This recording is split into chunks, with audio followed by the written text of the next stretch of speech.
नमस्कार, मैं अभिनेंद्र और आपने देखना शुरू कर दिया है द प्रिंट लाइन्स। मथुरा में ईदगाह मस्जिद की सीढ़ियों में बने कृष्णकूप के पूजा के अधिकार की मांग उठ रही है। शाही ईदगाह कमेटी की सचिव के बयान से हिंदू पक्ष में आक्रोश है। मस्जिद की सीढ़ियों में कुएं के ना होने से शाही ईदगाह कमेटी ने इनकार किया था।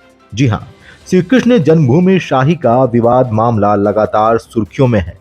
अब मुस्लिम पक्ष यानी शाही ईदगाह कमेटी को डर सताने लगा है कि हिंदू पक्ष कहीं ज्ञानवापी की राह पर तो नहीं चल रहा। वाराणसी की ज्ञानवापी में भी इसी तरह हिंदू पक्ष ने पहले कोर्ट में अर्जी दाखिल की थी और ज्ञानवापी में स्थित व्यास जी के तहखाने में पूजा पाठ की अनुमति मांगी थी और कहा था कि वह उनकी प्राचीन परंपरा का हिस्सा है, उन्हें पूजा का अधिकार दिया गया। इसके बाद व्यास जी के तहखाने को कोर्ट के आदेश पर खोल दिया गया और हिंदू पक्ष को पूजा का अधिकार मिल गया। अब नीचे व्यास जी के तहखाने में पूजा होती है और इसके ऊपर मुस्लिम पक्ष के लोग नमाज अदा करते हैं।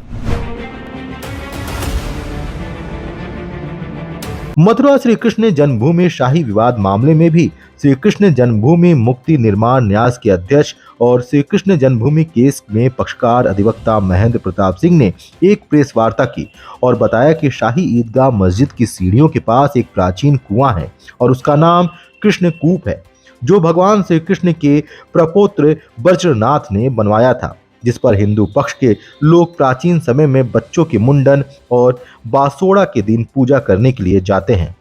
मुस्लिम पक्ष के लोग इस पूजा का लगातार विरोध करते हैं। पिछले 2 साल से पुलिस फोर्स बुलाना पड़ता है और उसके बाद वहां पर पूजा होती है। पिछली बार कई महिलाएं बिना पूजा किए वापस हो गई थी।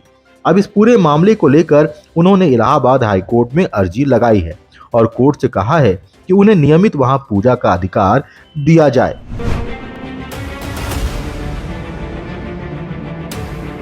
शाही ईदगाह कमेटी के सचिव अधिवक्ता तनवीर अहमद ने शाही ईदगाह में स्थित कृष्ण पर हिंदुओं के पूजा के अधिकार पर कहा, इन लोगों का दावा बिल्कुल निराधार है।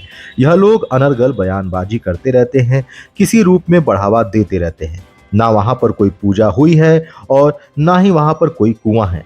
श्री कृष्ण जन्मभूमि शाही ईदगाह विवाद मामले में 4 साल पूरे हो गए हैं, लेकिन अभी तक किसी भी दावेदार ने नहीं कहा कि वहां पूजा होती है।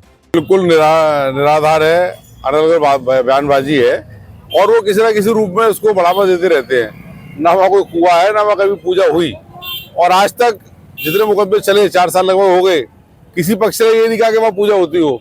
अब नए नए चीज ला रहे हैं, कोई गार्जियनशिप के लिए मुकदमा लाना चाहता है भगवान जी के लिए, कोई छपने के उद्देश्य से, और भी उनके कई मकसद हो सकते हैं, लेकिन इनकी बातें निराधार है, बिल्कुल अनर्गल बयानबाजी है इनकी। वहाँ कोई इस तरीके की पूजा हुई नहीं, ना कोई कुआं है ना कोई कूप है वहाँ पे। फुटेज भी उन्होंने जारी किए हैं और कुछ समाचार पत्रों में भी जी फुटेज जाहिर करने में बहुत बड़ा माहिर है। उन्होंने गणेश का नक्शा ईदगाह का बता दिया था कुछ दिन पहले, कहीं का चिन्ह होगा कहीं का बता देंगे वो।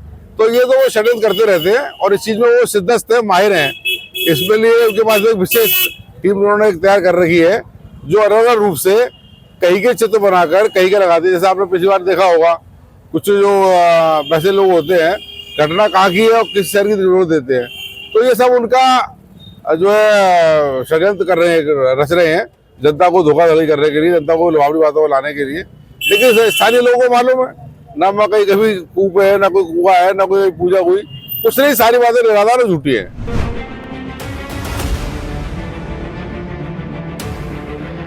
अजमेर दरगाह के दीवान की तरफ से शाही ईदगाह मसले को बाहर सुलझाने पर कहा कि हमारे सामने अभी कोई ऐसी बात नहीं आई और हमारा समझौता तो 1968 में हो चुका है और अब दोनों पक्ष के ऊपर यह लागू है। अजमेर दरगाह के जो दीवान हैं वो हमारे पास आए, उनसे हमने बात करेंगे।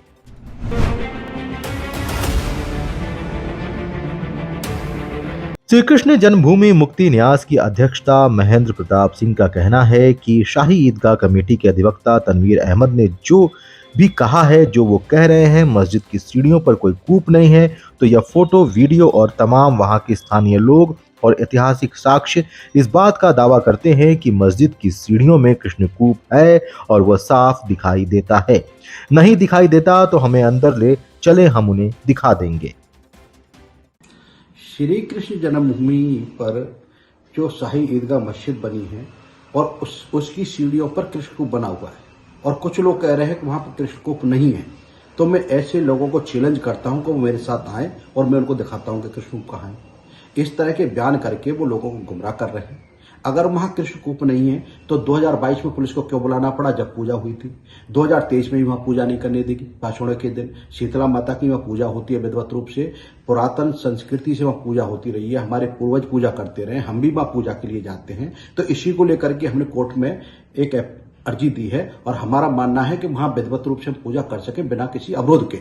लेकिन जिस तरह से लोग वहां इस तरह की बातें कर रहे हैं, इस तरह का एक बतंगड़ बना खड़ा कर रहे हैं कि वहां पर कुआं नहीं है, तो मेरे साथ चले, मैं उनको कृष्णकूप दिखाऊंगा कि ये है कृष्णकूप। वो देखें अपनी आंखों से चल करके, क्योंकि वो जानते हैं कि अगर हिंदू कृष्णकूप तक पहुंचे तो वो वहां पर जो मस्जिद पर जो हिंदू प्रतीक बने वो दिखाई देंगे वहां से, क्योंकि वो मंदिर है भगवान का। श्री कृष्ण जन्मभूमि पर जो शाही ईदगाह बनी है वो भगवान का मंदिर, असली गर्भगृह है। वो जानते हैं कि जब अगर हिंदू वहां पहुंचेंगे, सनातन धर्म के मानने वहां पहुंचेंगे तो उन्हें सब चीज दिखाई देगी।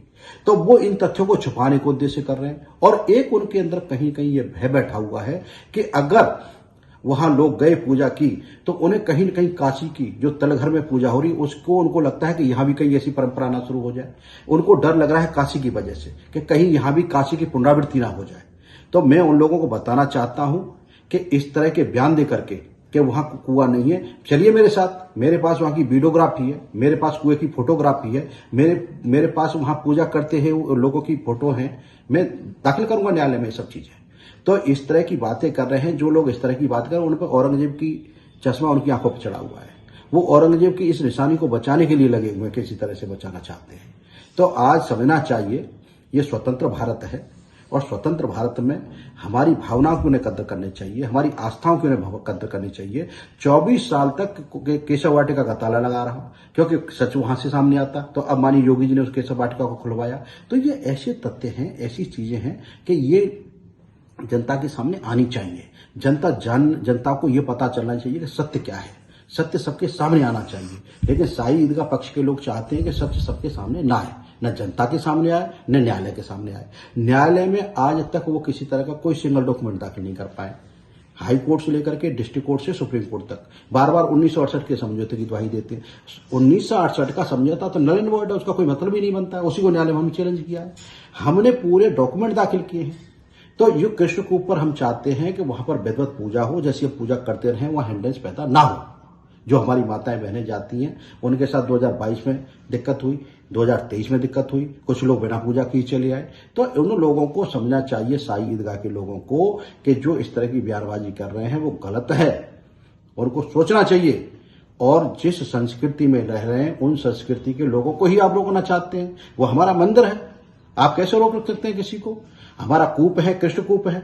कृष्णकूप का वर्णन अनेकों शास्त्रों में आया है, वृद्ध दर्शन पुस्तक में आया है और यहीं से कृष्णकूप से जल भी भगवान के जल अभिषेक के लिए जाता था, यहाँ पर जो अंदर जो भगवान का गर्भगृह है। तो ये सब चीजें नहीं चलने वाली हैं। इस तरह के बयान न दें और इस तरह के गुमराह करने का वो प्रयास कर रहे हैं लोगों को। वहां कृष्णकूप नहीं है। हम सबको कहते हैं कि वहां कृष्ण, आप उनको भी कहते हैं जो मने कर रहे हैं कि वहां कृष्णकूप बना हुआ है, सीढ़ियों पर दाईं तरफ से कृष्णकूप है और बड़े लंबे समय से हमारे पूर्वज पूजा करते रहे और हम भी पूजा करते रहे। तो माननीय न्यायालय में इसीलिए गए हैं कि वहां पर डायरेक्शन हो उच्च न्यायालय के द्वारा और विधिवत रूप से जो हमारी पूजा चली आती है उसे हम करते रहें।